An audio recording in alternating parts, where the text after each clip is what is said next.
আসসালামু আলাইকুম। আশা করি সবাই ভালো আছেন। আবার উপস্থিত হলাম গর্ভবতী মায়েদের জন্য কিছু পরামর্শ নিয়ে। সাধারণত দেখা যায় যে গর্ভাবস্থায় একজন মাকে গরম বেশি লাগে বা দেখা যায় সে অতিরিক্ত ঘামে। এটা কেন হচ্ছে সেটা নিয়ে আজকে কথা বলবো। এমনিতেই গ্রীষ্মকাল ছাড়াও শীতকালে অনেক মায়েদের দেখা যায় যে তাকে গরম বেশি লাগে এবং অনেকের দেখা যায় সোয়েটিং হয়, অর্থাৎ ঘাম হয়। এটা কেন হচ্ছে? গর্ভবতী মাকে গরম বেশি লাগার কয়েকটি কারণ রয়েছে। তার মধ্যে অন্যতম কারণ হচ্ছে তার শরীরে হরমোনের পরিবর্তন হয় এবং তার শরীরে মেটাবলিজম বেশি হয় এবং মায়ের শরীরে এই সময়ে রক্ত চলাচল স্বাভাবিকের চেয়ে দ্বিগুণ পরিমাণে হয়। তখন তার শরীরে দুইটা মানুষের জন্য কাজ করে, যার জন্য দেখা যায় যে মেটাবলিজম বেশি হচ্ছে এবং সে অতিরিক্ত ঘামছে বা তার গরম লাগছে। যদি এইরকম হয় তাহলে আপনি কি করবেন? এইরকম হলে প্রথমে আপনাকে একজন ডাক্তারের শরণাপন্ন হতে হবে। তিনি আপনাকে যেভাবে ওষুধপত্র বা সাজেশন দেবে সেগুলো আপনি অবশ্যই মেনে চলবেন। এছাড়া আপনার নিজের কিছু দায়িত্ব রয়েছে।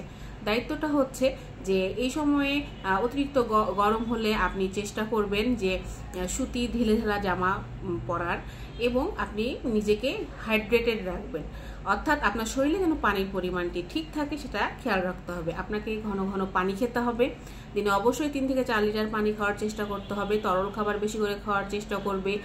তারপরে হচ্ছে স্যুপ জাতীয় খাবার অথবা শরবত জাতীয় খাবারগুলো খাওয়ার চেষ্টা করবেন। একবারে বেশি খাবার না খেয়ে, অর্থাৎ পানির পরিমাণটা একবারে বেশি না খেয়ে অল্প অল্প করে খুব ঘন ঘন খাওয়ার চেষ্টা করবেন।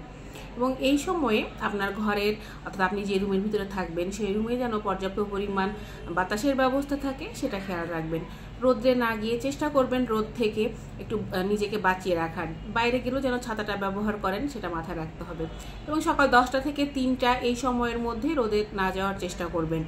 এবং অনেকে দেখা যায় যে রান্না করতে করতে, অনেক আমার চেম্বারে রুগী পাওয়া যায় রান্না করতে করতে শরীর খারাপ হয়ে যায় বা তার এত গরম লাগে যে সে অস্থির হয়ে যায়। সেক্ষেত্রে আমি আপনাদেরকে সবসময় বলি যে গর্ভাবস্থায় আপনারা কারো সাপোর্ট নেবেন, অর্থাৎ বাসায় যদি কেউ নাও থাকে তারপরে সকাল সকাল রান্না করার চেষ্টা করবেন, অর্থাৎ গরম থেকে নিজেকে যতটুকু বাঁচিয়ে রাখা যায় সেভাবে চেষ্টা করবেন। তাহলে দেখা যাবে যে আপনার অতিরিক্ত ঘাম বা গরমটি হবে না। এবং রুমের স্বাভাবিক তাপমাত্রা যেন বজায় থাকে সেজন্য যার যার সামর্থ্য অনুযায়ী চেষ্টা করবেন রুমের যে চাদর সেগুলো একটু সুতি ব্যবহার করার চেষ্টা করবেন। এক কথায় কমফোর্টেবল থাকার চেষ্টা করবেন।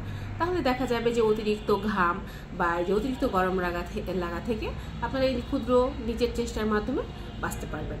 ধন্যবাদ। ফলো দিয়ে পাশে থাকবেন এবং গর্ভবতী মায়েদের এই গরমকালে কি কি টিপস আপনাদের দরকার আমার মেসেজে নক করবেন। ধন্যবাদ। ফলো।